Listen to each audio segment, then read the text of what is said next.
नमस्कार दोस्तों। आज का जो मैच खेला जाएगा दूसरा semifinal south Africa versus New Zealand Lahore के गद्दाफी स्टेडियम में खेला जाएगा 5 मार्च को भारतीय समय अनुसार शाम 7:30 बजे। आइए देखते हैं हम यहाँ की पिच किस तरह का बिहेवियर करेगी। पिच रिपोर्ट के बारे में देखते हैं। जैसा कि हम देखते आ रहे हैं अभी तक के हुए मैचों में, गद्दाफी स्टेडियम की जो पिच है वो जनरली नॉन बैटिंग फ्रेंडली है। बैटिंग फ्रेंडली पिच के बारे में जानी जाती है। ये फ्लैट सरफेस होता है जो बैट्समैन को बहुत मदद करता है। और यहाँ पर जो हम एवरेज स्कोर देख रहे हैं वो 280 से 300 के बीच का एवरेज स्कोर का लाइन से देख रहे हैं, जो मैं आगे आपको मैचों के रिकॉर्ड में बताऊंगा। ओवरऑल देखा जाए तो जो हमारी गद्दाफी स्टेडियम की पिच है वो बैटिंग फ्रेंडली पिच है और यहाँ फास्ट बॉलर को भी अच्छी मदद मिलती है। तो आगे हम देखते हैं कि किस तरह का रिकॉर्ड्स हैं यहाँ पर। आइए हम न्यूजीलैंड की प्लेइंग 11 देखते हैं। न्यूजीलैंड की प्लेइंग 11 जो है वो इस तरह से है। न्यूजीलैंड में पहले ओपनिंग के लिए आएंगे विलियम और सचिन रवीन। तीसरे नंबर पर बल्लेबाजी करने आएंगे most reliable batsman Kane Williamson. चौथे नंबर पर डेल मिचेल। पांचवें पे विकेट कीपर बल्लेबाज टॉम लॉथन। छठे पे ग्लेन फिलिप्स। सातवें नंबर पर बैटिंग करने आएंगे माइकल ब्रेसवेल। आठवें पे कप्तान Mitchell Santner, Matt Henry, Kyle Jamieson और विलियम ओडके। ये प्लेइंग 11 है और मुझे नहीं लगता कि इस प्लेइंग 11 में कोई परिवर्तन आएगा। ये 11 लोग खेलेंगे। आइए हम अब देख लेते हैं साउथ अफ्रीका की प्लेइंग 11 और उसके बाद फिर हम आगे बात करें। साउथ अफ्रीका की जो प्लेइंग 11 है पॉसिबल वो इस तरह से होगी। टेम्बा बाबूमा शायद इस मैच में नहीं खेलेंगे क्योंकि एक इंजरी अपडेट है उनका। तो ओपनिंग करने आएंगे Ryan Rickelton, Tristan Stubbs, van der Dussen, Heinrich Klaasen, David Miller, Aiden Markram, William Mulder, Marco Jansen, Keshav Maharaj, Kagiso Rabada और लुंगी एनगिडी। लगभग संभवतः यही पॉसिबल 11 खेलेगी क्योंकि टेम्बा बाबूमा के बारे में जो पता है वो इंजर्ड हैं और जो ओपनर है टोनी डी जॉर्ज वो भी इंजर्ड हैं। तो ये न्यूजीलैंड और साउथ अफ्रीका की प्लेइंग 11 है। आइए अब लाहौर के बारे में बात करेंगे। लाहौर के गद्दाफी स्टेडियम के जो मैचेस हैं वहाँ पर उसका क्या रिकॉर्ड है, किस तरह से बैटिंग खेल रही है, किस तरह से बॉलिंग खेल रही है। तो अब हम आगे देखते हैं। ये जो पोर्शन है आप बिल्कुल मिस मत कीजिएगा। इसमें आपको सारा रिकॉर्ड और सारा टेक्निकल एनालिसिस मिलेगा जिसके आधार पर आप टीम बना पाएंगे और आप इसको बिल्कुल ध्यान से देखिएगा। निश्चित ही आज अगर हम इसको देख के इसको फॉलो करेंगे तो हम निश्चित ही ग्रैंड लीग में बहुत अच्छी रैंक बना पाएंगे। चलिए आगे देखते हैं हमारा वीडियो। आपको समझा देता हूँ लाहौर ग्राउंड पे किस तरीके से मैच हुआ है और किस तरीके से स्कोरिंग पैटर्न चला है। तो मैं आपको बताता हूँ। लाहौर में not chess, chess, chess, chess 3 match जो हैं वो 7 में से चेस हुए हैं और रिसेंट के जो 4 मैच खेले गए हैं उसमें से 2 मैच नॉट चेस और 2 मैच चेस हुए हैं। तो ये रिकॉर्ड बड़ा इंटरेस्टिंग है। इसमें एक मैच में 317 पे 10 विकेट और 325 मतलब ओवरऑल देखा जाए तो 650 रन बने हैं। यहाँ पर 350, 350 और 356 700 रन के आसपास बने और चीज में चेज हुआ था। यहीं एक 304 6 विकेट पे बने तो इसको 308 पे चेस करा है और एक बहुत ही क्लोज कॉन्टेस्ट हुआ था जहां श्रीलंका ने 291 पे 8 बनाए थे और अफगानिस्तान 289 रन 10 विकेट के नुकसान पर खो दिए थे। तो देखा जाए तो अगर हम समझें तो लाहौर का पूरा जो ट्रैक है या ग्राउंड का रिकॉर्ड है वो यही है कि हाई स्कोरिंग मैच की संभावना है। सिर्फ देखा जाए तो पहली इनिंग में एक बार ही ऑल आउट हुई है टीम और एक बार 8 विकेट गिरे हैं, 2 बार 8 विकेट गिरे हैं। और बाकी सेकंड इनिंग में भी देखा जाए तो एक बार ऑल आउट हुई है, एक बार यहाँ ऑल आउट हुई है और एक बार यहाँ ऑल आउट। टोटल 3 मैचों में ऑल आउट हुई है और ये 4 मैचों में ऑल आउट हुई है। 9 विकेट मिले हैं।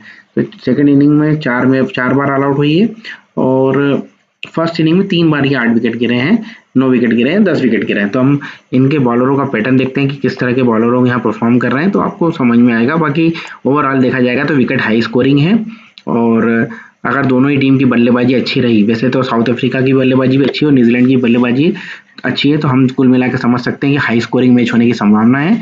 और उसमें हम बैटिंग फर्स्ट, बैटिंग फर्स्ट का रिकॉर्ड समझ लेते हैं कि किस तरह के बॉलर को विकेट मिल रहे हैं। तो फास्ट बॉलर का देखें तो यहाँ फास्ट बॉलर को 4 wicket, 3 wicket, 4 wicket, 4 wicket, 9 wicket, 4 wicket और 1 विकेट मिला। तो अगर हम समझाए देखा जाए तो फास्ट बॉलर का जो रेशियो बन रहा है वो 1 से लेकर 4 विकेट तक का बन रहा है पहली इनिंग में। तो ये हमको समझना है। और वहीं हम देखें स्पिनरों को 3 wicket, 5 wicket, 1 wicket, 2 wicket, 1 wicket और 3 विकेट और 1 विकेट। तो अगर इसको एवरेज को समझा जाए तो स्पिनरों का एवरेज बन रहा है 1 से लेकर 2 विकेट का। तो ये दोनों चीजें मैं आपको लिख देता हूँ, आप नोट डाउन कर लीजिए, ये बहुत इंपॉर्टेंट है कि किसका रेशियो क्या बन रहा है। 1 से लेकर 4 तक का रेशियो बन रहा है आपका फास्ट बॉलर का, और वहीं स्पिनरों के लिए रेशियो बन रहा है 1 से लेके 3 तक का। तो ओवरऑल देखा जाए तो फास्ट बॉलर इंपॉर्टेंट है।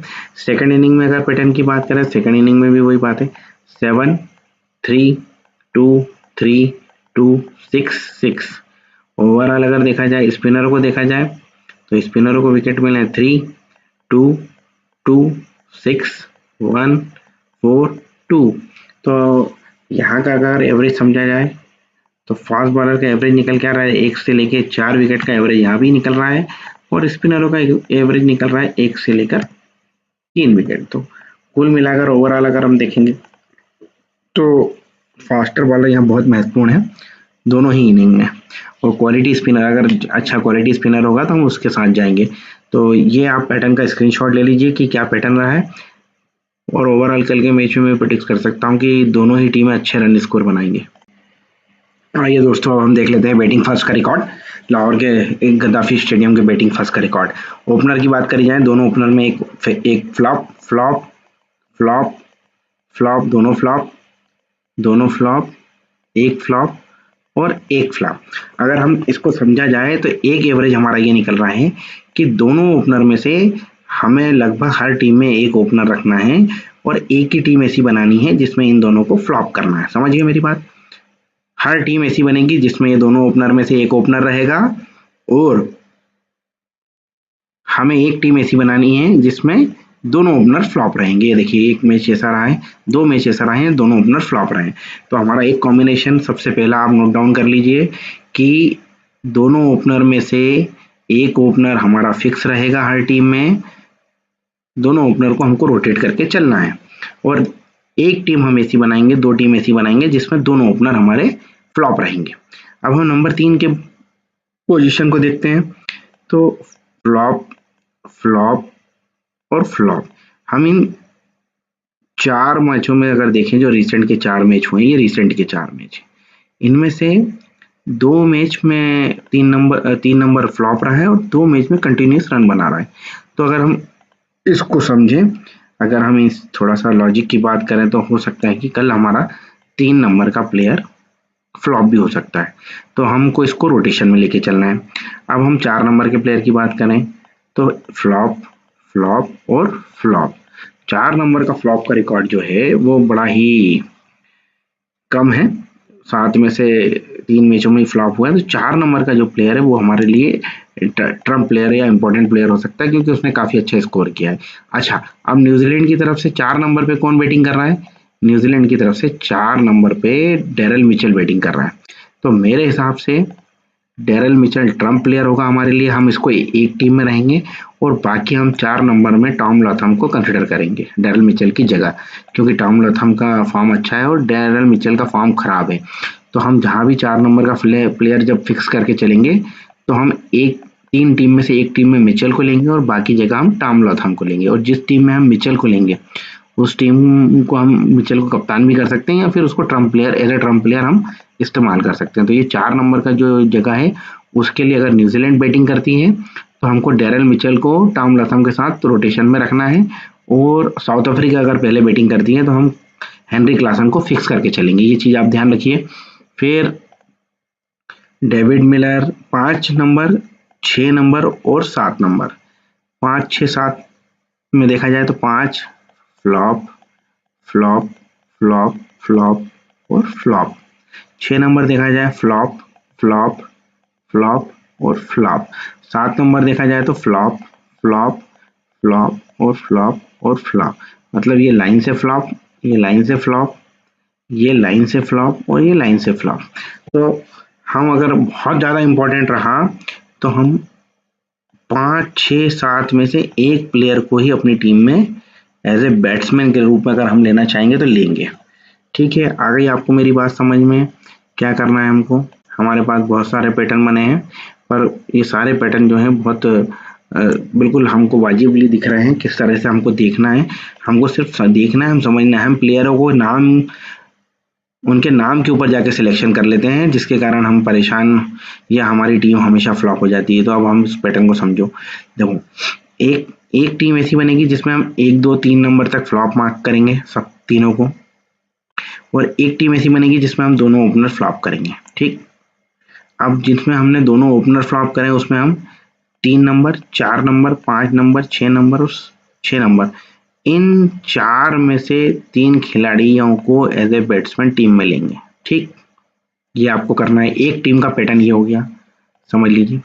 फिर जिस टीम में हम ये मान के चल रहे हैं कि हमारे तीनों टॉप 3 फेल हैं, वहां पर हमको क्या करना है, 5, 6 और 7, इन 7 में से हमको मात्र 2 प्लेयर लेके चलना है।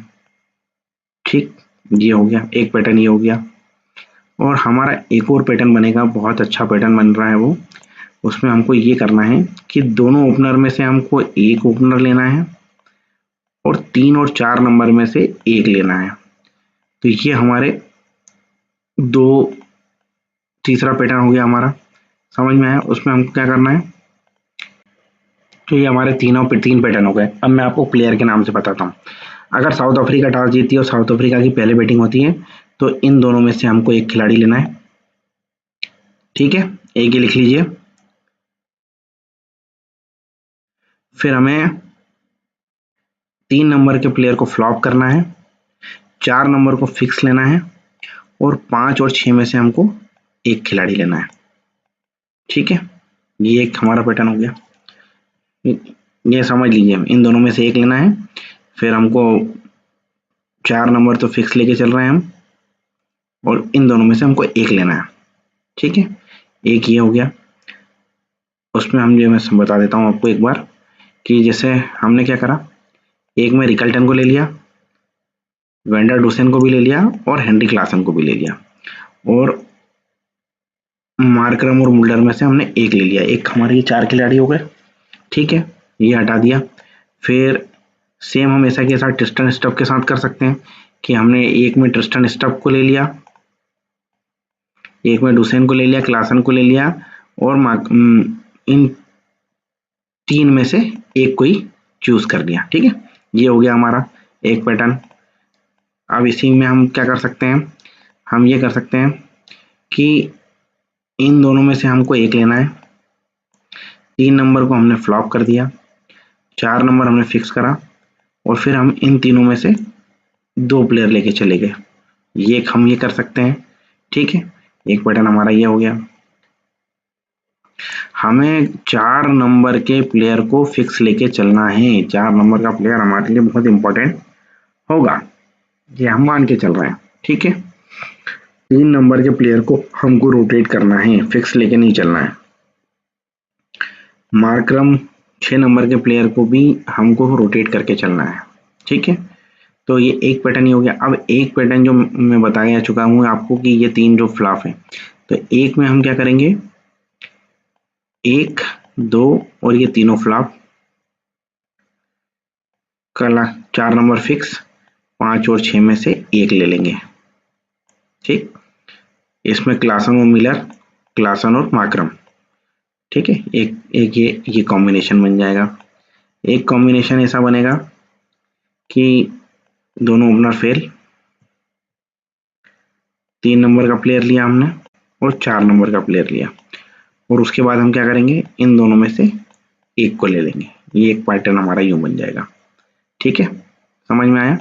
ये समझ लीजिए, ये पैटर्न मैंने आपको दिखा दिया। और सेम ऐसा कि ऐसा आप इस तरफ भी न्यूजीलैंड की तरफ से भी कर सकते हैं। न्यूजीलैंड की तरफ से मैं सिर्फ आपको एक बार फिर ये समझा रहा हूँ कि जो जहाँ 4 नंबर का प्लेयर हम ले रहे हैं, चौथे नंबर का डैरल मिचेल, उसको आप लाथम के साथ मिक्स करके रखिएगा, क्योंकि डैरल मिचेल का फॉर्म इतना अच्छा नहीं है। तो आप इस पैटर्न पे से, ये पैटर्न बैटिंग फर्स्ट के लिए आप 3-4 तरह के पैटर्न बन रहे हैं, आप देखिएगा इसको देख के अपना थोड़ा सा अपने हिसाब से इसको मॉडिफाई कर लीजिएगा कि कैसा क्या हो सकता है। बाकी सेम इसी पैटर्न पे जो मैंने आपको बताया इस तरह से आप इनका रोटेशन कर सकते हैं। ये सारा जो एक्सरसाइज है इनको सबको करने में बहुत समय लगता है और मैंने अभी नया वीडियो बनाना चालू करा है, तो आप लोगों का सपोर्ट अगर मिलेगा तो मैं और अच्छा आपके सामने एनालिसिस लेके आऊँगा। अभी मेरा कैमरे का वर्क मैं कर रहा हूँ, तो कैमरे के बाद में बिल्कुल स्क्रीन पर आकर आप लोगों के सामने बात भी करूँगा। तो अभी तो हम बैटिंग फर्स्ट का पैटर्न देख लिया, अब हम बैटिंग सेकंड के पैटर्न के लिए चलते हैं। बैटिंग सेकंड का पैटर्न देखते हैं। बैटिंग सेकंड का रिकॉर्ड हमारे सामने है। बैटिंग सेकंड में गई ये जो 4 मैचेस हैं ये अभी के हैं इस ग्राउंड के रिसेंट के, और 3 मैचेस हमारे बाद के हैं। तो इसमें भी हमारे को एक चीज़ जो समझ में आ रही है कि opener flop flop flop flop flop flop flop flop flop. देखा जाए तो हमारे ओपनर हैं जो एक जगह फ्लॉप, एक जगह फ्लॉप, एक जगह फ्लॉप, एक जगह फ्लॉप, एक जगह फ्लॉप, एक जगह फ्लॉप, और यहाँ तीनों फ्लॉप। तो एक पैटर्न जो समझ में आता है हम उसको यहाँ से ऐसे समझे कि इन दोनों ओपनर में से एक ओपनर हमारा काम कर रहा है। 3 नंबर पे देखा जाए तो फ्लॉप फ्लॉप फ्लॉप फ्लॉप और फ्लॉप। 4 नंबर का वो देखा जाए तो फ्लॉप फ्लॉप। अब चेजिंग में अगर हम इस अभी तक के इन तीनों सिनारियों को देखें तो हमारे लिए दोनों ओपनर में से एक और 4 नंबर हमारे लिए फिक्स रहेगा, यहाँ पर भी बिल्कुल फिक्स रहेगा। अब अगर हम 4 नंबर अगर न्यूजीलैंड अगर सेकंड बैटिंग करती है तो हमारे डेरन मिचेल नहीं होगा, हम टॉम लाथम को लेके चलेंगे। डेरन मिचेल और टॉम लाथम में से अगर हम 3 टीम बनाते हैं तो एक में मिचेल को लेंगे और 2 टीमों में हम लाथम को लेंगे सेकंड इनिंग में। ठीक है, आई समझ में आपको बात? क्यों बोल रहा हूँ बार बार ऐसा? डैरल मिचेल के फॉर्म को लेकर मेरे को थोड़ी सी वो है, इसलिए इस पैटर्न में थोड़ा सा परिवर्तन सिर्फ यही होगा। और सेकंड इनिंग की बात की जाए तो सेकंड इनिंग में हम इन दोनों के साथ जा सकते हैं, क्योंकि हम रचिन रवीन को एज ऑलराउंडर भी खिला सकते हैं। ठीक है, यहाँ पर भी हम ट्रिस्टन स्टब और रिकल्टन में से रिकल्टन को चूज करेंगे और ट्रिस्टन स्टब को हमेशा रोटेशन में लेंगे। ठीक है, 4 नंबर पे हमारा क्लॉसन हमारा फिक्स रहेगा। तो कितने पैटर्न बन रहे हैं सेकंड इनिंग में हम वो देख लेते हैं, उनको देख लो पहले फिर समझ लेंगे। एक में हम 3 4 नहीं सॉरी 2 नंबर 3 नंबर और 4 नंबर के प्लेयर, इन तीनों का एक कॉम्बिनेशन बना सकते हैं। ठीक, सिम ये वाला। इसमें हम क्या करेंगे, इन दोनों ओपनर में से एक लेंगे और 3 और 4 फिक्स करके चलेंगे। ठीक है, एक पैटर्न हमारा ये बनता है। दूसरा पैटर्न हमारा बनता है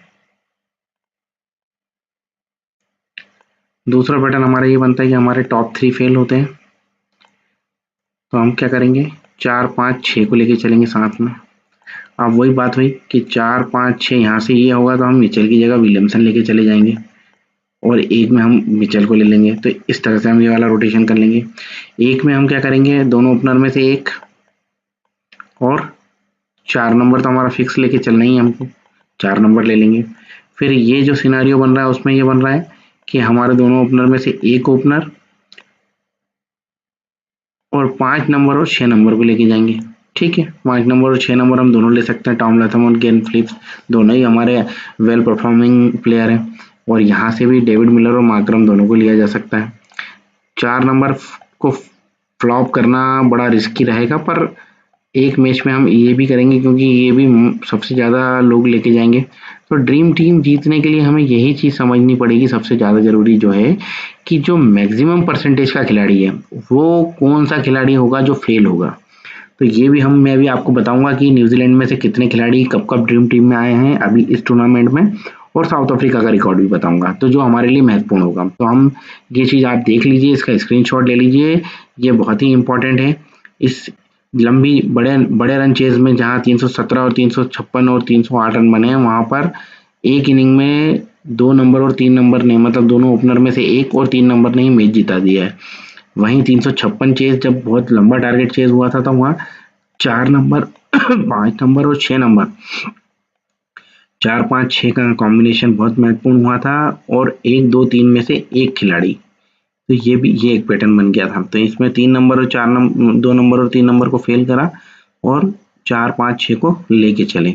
तो ये 3-4 पैटर्न बन रहे हैं, इसको आप समझने आप अपने हिसाब से देख लीजिएगा। इसको एक छोटा-सा मेरा निवेदन ये है कि इसकी स्क्रीनशॉट ले लीजिएगा और थोड़ा-सा बड़े नामों से बचिएगा। हम लोग जो ग्रांड लीग में पिछड़ रहे हैं उसका एकमात्र कारण सिर्फ यही होता है कि हम कुछ बड़े नामों को देखकर हमेशा ये सोचते हैं कि ये नाम तो परफॉर्म करेगा ही, पर एक पैटर्न होता है। ये पैटर्न इसीलिए हम आप लोगों के लिए इतनी मेहनत करते हैं, ये पूरा रिकॉर्ड बना के लाते हैं। ये हमेशा ये सोचते हैं कि ये नाम तो परफॉर्म करेगा ही, पर एक पैटर्न होता है। ये पैटर्न इसीलिए हम आप लोगों के लिए इतनी मेहनत करते हैं, ये पूरा रिकॉर्ड बना के लाते हैं। ये जो मैंने रेट कर रखा है, एक चीज़ आप समझ लीजिए, जो मैंने जहाँ मेरे पूरे वीडियो में जो मैं रेट करता हूँ वो प्लेयर डी टीम बने हैं, ड्रीम टीम में आए हैं, इसलिए मैं इनको रेट कर देता हूँ।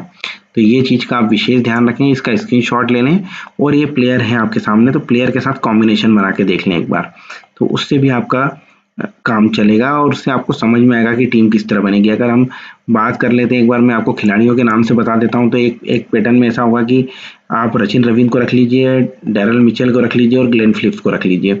वहीं आप इसको अगर हम एक और रिपीट करना है तो आप रविंद्र सचिन को रख लीजिए, डैरेल मिचेल को मत रखिए, वहाँ टॉम लाथम को रख लीजिए और ग्लेन फिलिप्स को रख लीजिए। तो ये एक पैटर्न के 2 वो हो गए हैं। फिर इसमें आप एक चेंजेस ये कर सकते हैं कि आप विल यंग को ले लेते हैं, डैरेल मिचेल ले लेते हैं और ग्लेन फिलिप्स ले लेते हैं। फिर आप उसको चेंज कैसे करते हैं, आप विल यंग को ले लेते हैं, आप केन विलियमसन को ले लेते हैं और आप टॉम लाथम को ले लेते हैं। तो एक कॉम्बिनेशन आपका ये बन जाएगा। ये आपकी इस कॉम्बिनेशन पे 2 टीमें हो गई। फिर आप एक कॉम्बिनेशन कैसे कर सकते हैं, आप एक कॉम्बिनेशन ये ले सकते हैं कि आपने विल यंग ले लिया, फिर आपने टॉम लाथम ले लिया और ग्लेन फिलिप्स ले लिया। ये एक आपका ऐसा पैटर्न बन सकता है। अब आपने विल यंग की जगह आपने यहाँ से सचिन रविंद्र ले लिया, यहाँ टॉम लाथम ले लिया और यहाँ आपने केन विलियमसन ले लिया, डैरेल मिचेल ले लिया। केन विलियमसन को भी फ्लॉप कर दीजिए क्योंकि वैसे भी 3 नंबर का खिलाड़ी हमने देखा है फ्लॉप हो रहा है। तो ये ऐसा एक पैटर्न बन सकता है। ये 3-4 मैंने आपको पैटर्न बता दिए हैं। एक पैटर्न आपका इस तरह से आप बना सकते हैं कि विल यंग ले लेंगे और आप केन विलियमसन ले लेंगे, फिर एक में आप सचिन ले लेंगे और केन विलियमसन ले लेंगे। बस ये 2 खिलाड़ियों में आप गेम खत्म कर देंगे। तो इस तरीके से एक पैटर्न आपका ये बन गया।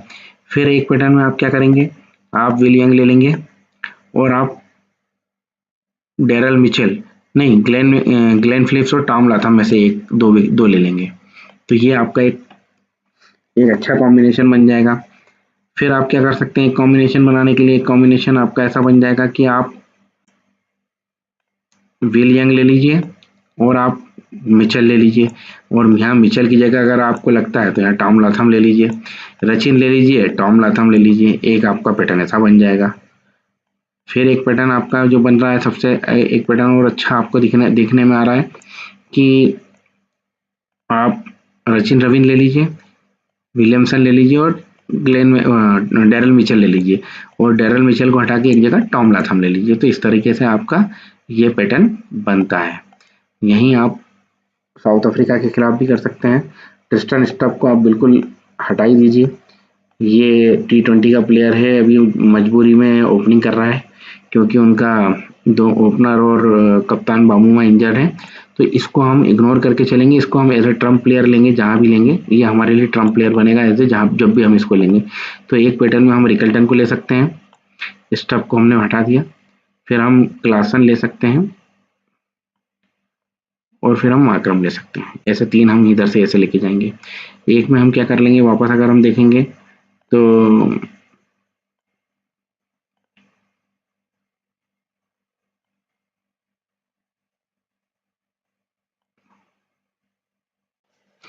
आइए आप बॉलिंग फर्स्ट का रिकॉर्ड देख लेते हैं। बॉलिंग फर्स्ट में किस हिसाब से कितने विकेट कहाँ गिरे हैं ये देखिए। अगर हम देखा जाए तो राइट आर्म फास्ट जो बॉलर है उसने एक मैच में 4 विकेट लिए हैं। राइट आर्म फास्ट, फिर राइट आर्म फास्ट, फिर राइट आर्म फास्ट, फिर राइट आर्म फास्ट। तो हम देखा जाए तो राइट आर्म फास्ट बॉलर हमारे लिए इम्पोर्टेंट है फर्स्ट इनिंग में, फर्स्ट बॉलिंग में। तो फर्स्ट बॉलिंग में राइट आर्म फास्ट की अगर देखा जाए तो राइट आर्म फास्ट अगर साउथ अफ्रीका पहले बॉलिंग करती है तो राइट आर्म फास्ट में सिर्फ उनके पास बिहान मुल्डर है। राइट आर्म फास्ट माफ कीजिए, मैं राइट आर्म फास्ट बॉलर की बात कर रहा हूँ। तो राइट आर्म फास्ट में 2 बॉलर हैं, लुंगी एनगिडी और कागिसो रबाडा। तो हमको इन दोनों में से एक को लेके चलना है और एक जगह हम इन दोनों को एक साथ लेके चलेंगे, क्योंकि यहाँ पर हम देख रहे हैं तो एक बार में ये 7 विकेट इन दोनों के नाम है। ठीक है, तो ये एक पैटर्न ये हमारा यहाँ पर हम इनको इस चीज़ का ध्यान रखेंगे कि right arm fast bowler, right arm fast bowler, right arm fast bowler बहुत इंपॉर्टेंट है। Right arm medium fast, right arm medium fast देखते हैं हम। देखो right arm medium fast bowler ये रहा। तो राइट आर्म मीडियम फास्ट को भी 1 2 3 4 7 में से 4 मैच हैं जिसमें राइट आर्म फास्ट ने विकेट लिए हैं और एक बार उसने 4 विकेट लिए हैं। तो अगर हम एक कॉम्बिनेशन समझें जो अभी हम देख रहे हैं, left arm fast bowler 3 wicket और 4 विकेट, एक मैच में 3 विकेट, एक मैच में 1 विकेट। तो लेफ्ट आर्म फास्ट बॉलर को कम विकेट मिल रहे हैं, तो मार्को यानसन को हम, इसको बहुत लोग लेके जाएंगे, तो मार्को यानसन को हम है ना रोटेशन में लेके जाएंगे, ये हमारे लिए रोटेशन में रहेगा। तो ये अगर मार्को यानसन को आप रोटेशन में रखेंगे तो निश्चित ही ड्रीम टीम आपकी बहुत अच्छी बन पाएगी, क्योंकि सभी लोग इसको लेके जाएंगे। और जो आज ग्राउंड का रिकॉर्ड बोल रहा है, वो रिकॉर्ड ये बोल रहा है कि मात्र 2 जगह ही, जिसमें दोनों जगह पाकिस्तान के पास लेफ्ट आर्म फास्ट बॉलर था, तो पाकिस्तान को दोनों जगह विकेट मिले हैं। तो मेरे हिसाब से ऑस्ट्रेलिया न्यूजीलैंड 25, यस। तो ये 2025 के मैचेस हैं। तो इन तीनों ही टीमों के पास, तीनों में से सिर्फ ऑस्ट्रेलिया थी जिसके पास एक लेफ्ट आर्म फास्ट बॉलर था, स्पेंसर जॉनसन, उसको इस पे विकेट नहीं मिला है। इंग्लैंड के पास लेफ्ट आर्म बॉलर था नहीं, न्यूजीलैंड के पास भी कोई लेफ्ट आर्मर है नहीं। तो लेफ्ट आर्मर हमारा जो होगा वो रोटेशन में होगा, फिक्स नहीं होगा। फिक्स में हमारे 2 राइट आर्म फास्ट बॉलर में से जो भी आप फिक्स करना चाहें वो हो जाएंगे। तो एक कॉम्बिनेशन बनेगा हमारा, इसमें हम ये तीनों को लेके जाएंगे। एक कॉम्बिनेशन बनेगा कि इन दोनों में से एक मुल्डर और एक मार्को यानसन, ये 3 हो जाएंगे। ठीक है, ये फास्टर में आपको मैंने सिलेक्शन के बारे में बताया है। और वहीं अगर पहले बॉलिंग न्यूजीलैंड करेगी तो न्यूजीलैंड के लिए हम क्या बता रहे हैं, न्यूजीलैंड के लिए हम ये बता पाएंगे कि राइट आर्म फास्ट मीडियम में मैट हेनरी है और काइल जेमिसन है, तो इन दोनों में से एक लेंगे। राइट आर्म फास्ट में विलियम ओरुके है जो पिछले मैच में परफॉर्म कम कर पाया था, तो मेरे हिसाब से ये ट्रम्प रहेगा, इसको फिक्स करके चलना। एक ये, इन दोनों में से एक। ठीक है, न्यूजीलैंड की तरफ से ये 2 ही बॉलर आ रहे हैं। अब हम स्पिन कोटे में चलते हैं। स्पिनरों के क्या रिकॉर्ड है यहाँ पर। तो स्पिनरों का रिकॉर्ड देखेंगे तो हमें समझ में आएगा कि स्पिनर कितने इंपॉर्टेंट है यहाँ पर। स्पिनर को देखा जाए तो लेग ब्रेक को 1 2 3 4, 1 2 मतलब एक मैच में दोनों दो लेग स्पिनर ने परफॉर्म करा है और 7 में से 4 मैचों में लेग स्पिनर ने अच्छा परफॉर्म करा है। वहीं ऑफ स्पिनर की बात की जाए तो 1 1 1 1 और 1, 5 मैचों में मात्र 1 1 1 विकेट मिला है। तो हम देख लेते हैं क्वालिटी स्पिनरों के बारे में। अब लेफ्ट आर्म ऑर्थोडॉक्स को एक भी विकेट नहीं मिला है, तो लेफ्ट आर्म ऑर्थोडॉक्स बॉलर थे नहीं टीम में या उनको विकेट नहीं मिला है। तो ये दोनों चीज़ें देखने वाली होगी कि लेफ्ट आर्म ऑर्थोडॉक्स किस तरह से परफॉर्म कर रहे हैं। तो हम पहले दोनों देख लेते हैं कौन कौन सी टीम के मैच हुए थे। तो हमको लेफ्ट आर्म ऑर्थोडॉक्स उनके पास थे नहीं, है या नहीं थे, उसके हिसाब से हम थोड़ा लेफ्ट आर्म ऑर्थोडॉक्स को देखेंगे, क्योंकि इन दोनों ही टीमों के पास लेफ्ट आर्म ऑर्थोडॉक्स बॉलर हैं। यहाँ न्यूजीलैंड भी खेल चुकी, ये न्यूजीलैंड की बॉलिंग थी। न्यूजीलैंड की बॉलिंग में देख सकते हैं तो यहाँ पर न्यूजीलैंड के पास उस मैच में शायद रचिन रवीन नहीं खेले थे 8 फरवरी वाले मैच में, पर सेंटनर थे, तो सेंटनर को यहाँ विकेट नहीं मिला है। यहाँ न्यूजीलैंड के यहाँ सेंटनर को विकेट नहीं मिला है और न्यूजीलैंड के पास ब्रेसवेल थे, ब्रेसवेल को विकेट मिला है। तो मेरे हिसाब से लेफ्ट आर्म ऑर्थोडॉक्स को फर्स्ट इनिंग में विकेट नहीं मिल रहे हैं, तो यहाँ केशव महाराज है। केशव महाराज को हमें ज़्यादा लेके चलना नहीं है। ये स्पिनर हमारे लिए रोटेशन का मामला रहेगा बस। और अगर दोनों ही टीमों के पास कोई लेग ब्रेक बॉलर होगा तो हम लेग ब्रेक बॉलर के साथ जाएंगे, पर लेग ब्रेक बॉलर मेरे को नहीं लगता कि दोनों ही टीम के पास कोई लेग ब्रेक है। तो स्पिनरों को मेरे हिसाब से हम रोटेशन में रख के टीम बनाएंगे। बाकी मैंने आपको कॉम्बिनेशन बताए हैं। अब हम बॉलिंग सेकंड का रिकॉर्ड और देख लेते हैं, क्योंकि बॉलिंग सेकंड में ज़्यादा विकेट गिरे नहीं है, तो बॉलिंग सेकंड का रिकॉर्ड देख लेते हैं। बॉलिंग सेकंड का रिकॉर्ड हमारे सामने है। बॉलिंग सेकंड में लेफ्ट आर्म फास्ट मीडियम को एक बार विकेट मिला है 2 मैच में और 3 मैच में, एक मैच में 3 विकेट मिले हैं। तो अगर लेफ्ट आर्म फास्ट मीडियम की बात की जाए तो लेफ्ट आर्म फास्ट मीडियम में मार्को यानसन, हमारे पास हैं। तो लेफ्ट आर्म अगर फास्ट मीडियम की बात की जाए और साउथ अफ्रीका अगर पहले दूसरी बार गेंदबाजी करती है तो मार्को जानसन हमारे लिए ट्रम्प प्लेयर होंगे, ठीक है। उसके बाद अगर हम देखें तो राइट आर्म फास्ट मीडियम को यहाँ भी एक एक विकेट मिल रहा है, फिर एक विकेट मिल रहा है, फिर एक विकेट मिल रहा है, फिर एक विकेट मिल रहा है, फिर एक विकेट मिल रहा है, फिर 3 विकेट मिल रहा है, सॉरी। तो right arm fast bowler, sorry medium नहीं, राइट आर्म फास्ट बॉलर भी हमारे लिए महत्वपूर्ण है। राइट आर्म फास्ट मीडियम को सेकंड इनिंग में 5 विकेट मिल रहे हैं, बहुत इंपॉर्टेंट है ये देखिए, ये राइट आर्म फास्ट मीडियम को 5 विकेट मिल रहे हैं, 1 विकेट मिल रहा है, 3 विकेट मिल रहा है, 4 विकेट मिल रहा है। तो right arm fast medium second inning में हमारे लिए बहुत इंपॉर्टेंट है। तो अगर हम साउथ अफ्रीका की बात करें, दक्षिण अफ्रीका की, तो हमारे पास विलियम मुल्डर है। तो विलियम मुल्डर हमारे लिए वियान मुल्डर है। वियान मुल्डर हमारे लिए फिक्स प्लेयर होगा। और अगर यहाँ से हम बात करें तो मैट हेनरी और काइल जेमिसन, ये दोनों में से एक प्लेयर हम लेके चलेंगे और एक हम वापस यहाँ विलियम और ओके को फिक्स करके चलेंगे, क्योंकि राइट आर्म फास्ट को भी विकेट मिल रहा है। और left arm Orthodox, second inning में लेफ्ट आर्म ऑर्थोडॉक्स बहुत इंपॉर्टेंट है। तो मिचेल सेंटनर को हम फिक्स करके, मिचेल सेंटनर और रविचंद्रन अश्विन हमारे लिए, रचिन रविंद्र हमारे लिए रोटेशन वाले प्लेयर रहेंगे। वहीं अगर हम सेकंड इनिंग में बात करें ऑफ ब्रेक बॉलर की, तो 1-1-1-2 सेकंड इनिंग में ऑफ स्पिनर भी हमारे लिए महत्वपूर्ण है। तो मिचेल सेंटनर, रविचंद्रन रविंद्र और ब्रेसवेल, इन तीनों में से 2 लोगों को हम लेके चलेंगे। इन दोनों में से एक और एक ही है, तो हमारे पास 4 बॉलरों का कॉम्बिनेशन बनेगा। हम 1 से 3 बैट्समैन ओपनिंग में लेके भी चल रहे हैं, सेकंड इनिंग में बॉलिंग। तो इसको हमको थोड़ा सा ये देखना पड़ेगा, रचिन रविंद्र हमारे लिए एज ए ऑलराउंडर भी काम कर सकते हैं। तो इस तरह का एक कॉम्बिनेशन यहाँ बनेगा। सेम यही कॉम्बिनेशन में केशव महाराज भी सेकंड बॉलिंग में इंपॉर्टेंट होंगे।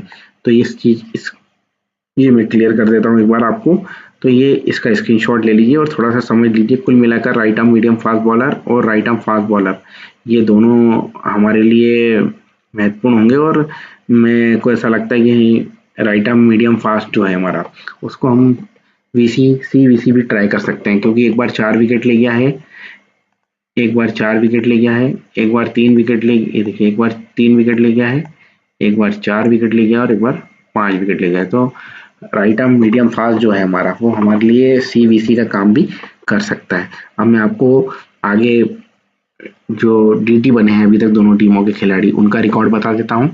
वो रिकॉर्ड और देख लीजिए, तो उससे आपको समझ में आ जाएगा कि कौन सा खिलाड़ी अब डीटी बनने से बचा है और कौन सा खिलाड़ी डीटी बन सकता है।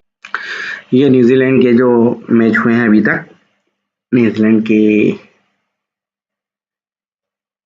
रिकॉर्ड है। न्यूजीलैंड का रिकॉर्ड, अगला मैच न्यूजीलैंड साउथ अफ्रीका से जो खेलने वाली है। और ये जो पॉइंट आपको दिखा रहा हूँ मैं रेड, ये सब डीटी बने हुए खिलाड़ी हैं और ये डीटी के पॉइंट है ना। तो ये इन पॉइंट्स को आप कंफ्यूज मत होइएगा। तो ये पूरी 11 है न्यूजीलैंड की। विल यंग जो है मात्र एक बार डीटी बने हैं अभी तक। तो ये एक बार डीटी बने हैं 3 मैच में। रचिन रविंद्र को एक मैच खिलाया नहीं था और 2 मैच में से ये भी एक मैच में डीटी बने हैं। विलियमसन एक बार अब डीटी बने हैं। डैरल मिचेल अभी तक एक बार भी डीटी नहीं बने हैं। तो मेरे हिसाब से ट्रम्प प्लेयर हैं, लिख लीजिए आप, ये ट्रम्प प्लेयर हैं। लाथम डीटी नहीं बने हैं। फिलिप्स एकमात्र मैच में डीटी बने हैं, उसके बाद कोई अच्छा परफॉर्म नहीं है। ब्रेसवेल पहले मैच में अच्छा परफॉर्म करने के बाद भी डीटी नहीं बने हैं, दूसरे मैच में डीटी बने हैं, तीसरे मैच में तो फ्लॉप रहे हैं। सेंटनर पहले मैच में डीटी बने हैं, दूसरे में फिर फ्लॉप हैं, तीसरे में डीटी बने हैं और चौथे में फिर फ्लॉप हैं। ये मेरा प्रेडिक्शन है, ये मेरा पर्सनल प्रेडिक्शन है। बाकी आप टेक्निकल एनालिसिस देख के टीम बनाइएगा। जेमिसन टीम पहले मैच में खेले नहीं, दूसरे में डीटी नहीं बने, तीसरे में भी नहीं बने। मैं जो 2 राइट आर्म फास्ट बॉलर की बात आएगी वहां पर पहले जेमिसन को प्रेफर करूंगा, मैट हेनरी को ड्रॉप करूंगा, मैं रोटेशन में लूंगा, ये रोटेशन में लेऊंगा। विलियम और के फिक्स लेके चलूंगा मैं इस मैच में, 100% विलियम परफॉर्म करेगा, ये मेरे फिक्स प्लेयर है। यहाँ मैं विल यंग को प्रेफरेंस दूंगा पहले, यहाँ मैं रचिन रविंद्र को भी दूंगा। यहाँ 3 नंबर में मैं विलियमसन को फ्लॉप मान के चलूंगा। ये मेरी पर्सनल थिंकिंग है, आपको मैं टीम बनाने के लिए मैंने बताया, आप अपने डीटी जो मैंने टेक्निकल एनालिसिस किया उस हिसाब से आप फिट करिएगा। ये मेरा थोड़ा सा प्रेडिक्शन है, अपन देखते हैं क्या होता है। लाथम मेरे लिए इस बार फिक्स रहेंगे, फिलिप्स फिर मैं फ्लॉप लेके चलूंगा, ब्रेसवेल मेरे लिए फिक्स रहेंगे इस बार, सेंटिनल को मैंने फ्लॉप कर ही दिया। तो मेरे कितने खिलाड़ी फिक्स हो गए, 1 2 3 4 और ये 5। ये 5 को मैं लेके चलूंगा और इनमें से एक खिलाड़ी कोई सा भी, सचिन रविंद्र और विल यंग में से एक खिलाड़ी को कम करके मैं इधर से एक खिलाड़ी रोटेशन में लेता रहूंगा। ठीक है, तो ये आपको मैंने ड्रीम टीम का इनका रिकॉर्ड बता दिया है। ऐसे ही रिकॉर्ड मैं भी साउथ अफ्रीका का बता देता हूँ। साउथ अफ्रीका में कौन कौन खिलाड़ी ने डीटी आए हैं अभी तक और कौन कौन से नहीं बने। ये साउथ अफ्रीका का डीटी का रिकॉर्ड है, ड्रीम टीम का, कितने खिलाड़ी ड्रीम टीम में आए हैं। तो एक इंटरेस्टिंग आंकड़ा यहाँ आपको देखने को मिलेगा, 1 2 3 4 5 6 खिलाड़ी यहाँ डीटी बने थे। इसके बाद एक मैच उनका अबेंडन हो गया था और एक मैच में 1 2 3 4 5 6 7 8 खिलाड़ी डीटी में आए थे। तो ये देख लीजिए। अब इसमें एक बहुत अच्छी चीज हम समझते हैं कि ट्रिस्टन स्टब अभी तक एक बार भी डीटी नहीं बन पाए हैं, रिकल्टन दोनों बार डीटी बने, वेंडर हुसैन भी दोनों बार डीटी बने हैं, क्लासन एक मैच खेले एक में डीटी बने हैं, माकरम एक में डीटी बने एक में नहीं बने हैं, ये इसमें डीटी बनेंगे। मिलर अभी तक कुछ भी नहीं कर पाए, तो मेरे हिसाब से मिलर बैटिंग सेकंड में ट्रम्प प्लेयर होंगे, बिल्कुल मान के चलिएगा आप, बैटिंग सेकंड में ट्रम्प प्लेयर होंगे। मार्को जानसन एक में डीटी बने हैं एक में डीटी नहीं बने हैं, इनके बारे में कोई विशेष प्रेडिक्शन नहीं कर रहा हूं मैं भी। विहान मुल्डर ये दोनों में डीटी बने हैं और इस मैच में भी ये फिक्स रह के चलेंगे। महाराज एक में डीटी बने हैं एक में नहीं बने हैं, तो महाराज भी अगर सेकंड बॉलिंग रही तो मैं महाराज को फिक्स करके चलूंगा, और अगर फर्स्ट बॉलिंग रही तो फिर महाराज मेरे लिए रोटेशन में रहेंगे। कगिसो रबाडा और लुंगी एनगीडी में से मैं दोनों को रोटेशन करके चलूंगा। तो काफी इंटरेस्टिंग रिकॉर्ड है इनका, आप देख लीजिए कौन सा, ये सब डीटी के रिकॉर्ड हैं जो अभी ड्रीम टीम में आए हैं। तो ये मैंने आपके सामने रखा है। अब मेरा आप सभी से हाथ जोड़ के निवेदन है कि मैं काफ़ी मेहनत करके आप लोगों के लिए वीडियो ला रहा हूँ और अभी मैं नया यहाँ पर यूट्यूब पे आया हूँ। तो आप जो भी मेरे वीडियो देखते हैं उनसे मेरा निवेदन है कि वो कमेंट्स करें कि मैं इसमें क्या सुधार कर सकता हूँ, और मैं आगे चल के काफ़ी कुछ सुधार करने की गुंजाइश करूँगा इसमें। पर अभी आप इसमें और कोई जानकारी जानना चाहते हो तो आप वो भी मेरे को बताइए, तो मैं वो भी आप लोगों के लिए लेके आऊँगा। धन्यवाद। वीडियो को देखिए, पसंद आए तो चैनल को सब्सक्राइब कीजिए।